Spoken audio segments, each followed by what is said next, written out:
નમસ્કાર, હું છું પ્રેરણા. આપ જોઈ રહ્યા છો ઇન્ડિયા ન્યૂઝ ગુજરાતના મહત્વના સમાચારની શરૂઆત કરીએ. મહત્વના સમાચાર સામે આવી રહ્યા છે. બ્રેકિંગ ન્યૂઝ જણાવી દઈએ. જેતપુર ધારેશ્વર રોડ પર અકસ્માત સર્જાયો. 3 ગંભીર ઇજાગ્રસ્ત થયા છે. બાઇક અને ટેમ્પો વચ્ચે અથડામણ સર્જાઈ. ઇજાગ્રસ્તોને પહેલી સારવાર માટે જેતપુર સરકારી હોસ્પિટલ ખસેડવામાં આવ્યા. હાલત ગંભીર છે. વધુ સારવાર માટે જૂનાગઢ રિફર. જેતપુર પોલીસ ઘટના સ્થળે પહોંચી તપાસ શરૂ છે. મહત્વના સમાચાર જણાવી દે. જેતપુરથી ગંભીર અકસ્માતની ઘટના સામે આવી છે. જેતપુરના ધારેશ્વર રોડ પર અકસ્માત સર્જાયો. 3 ગંભીર ઇજાગ્રસ્ત થયા છે.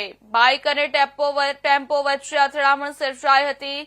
ઇજાગ્રસ્તોને પહેલી સારવાર માટે જેતપુર સરકારી હોસ્પિટલ ખસેડવામાં આવ્યા. હાલ ગંભીર હાલત છે. વધુ સારવાર માટે જૂનાગઢ રિફર કરવામાં આવ્યા છે. જેતપુર પોલીસ ઘટના સ્થળે પહોંચી તપાસ શરૂ કરી છે.